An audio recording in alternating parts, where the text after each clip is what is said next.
ভক্তি সিদ্ধান্ত সরস্বতী প্রভুপাদের কৃপায় স্থানে স্থানে কত মঠ স্থাপিয়াছ নিষ্কপট, হরি সেবা বিলাইতে ভবে। হরি সেবা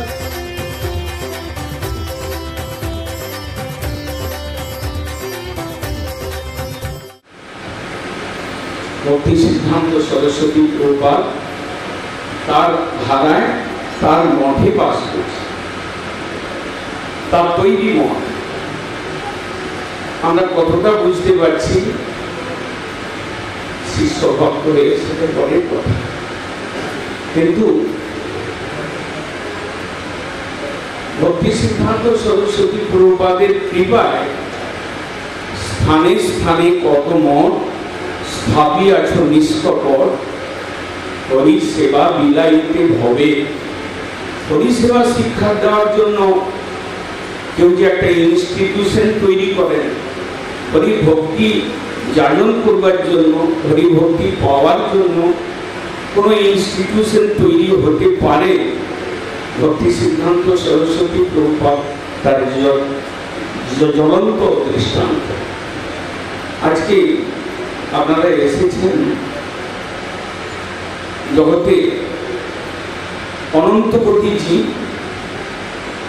তার মধ্যে আমরা আজকে 1000-1500 ভক্ত এখানে গুরু পূজা করতে এসেছি। গুরু পূজা মানে ভগবানের পূজারই নামান্তর মাত্র। আমরা সেই মহাজন যিনি আমাদেরকে এখানে আসবার, যিনি আমাদেরকে এখানে বসবার, যিনি আমাদেরকে এখানে পরিক্রমা করবার, মন্দির পরিক্রমার সুযোগ দিলেন, হরিকথা কীর্তন করবার সুযোগ দিলেন, হরিকথা শ্রবণ করবার সুযোগ দিলেন, সেই মহাপুরুষ যার 150 বছর পূর্তি আমরা উৎসব পালন করছি, তিনি বললেন মঠ হরিকীর্তনের কেন্দ্রভূমি, মঠ ভগবানের চিৎ বিলাসের স্থান, মঠ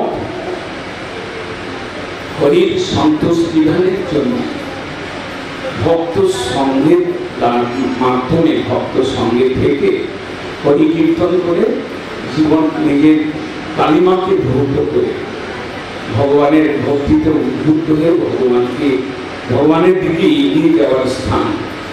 সেই স্থানে যদি আমরা আজকে এই সুযোগ পেয়ে থাকি, তাহলে তার কৃতিত্ব ভক্তি সিদ্ধান্ত সরস্বতী প্রভুপাদ তার 150 বছর পূর্তি যে একটা বাতাবরণ তৈরি হয়েছে গৌড়ীয় মিশন এবং অন্যান্য মঠ মিশনের দ্বারা, আমাদেরকে সেই জগৎগুরু, সেই আশ্রয়দাতা গুরু, সেই অন্ন বস্ত্রের ব্যবস্থাপক গুরু, তার চরণে আমাদের শ্রদ্ধা জন্ম জন্ম নিবেদন করা আমাদের উচিত।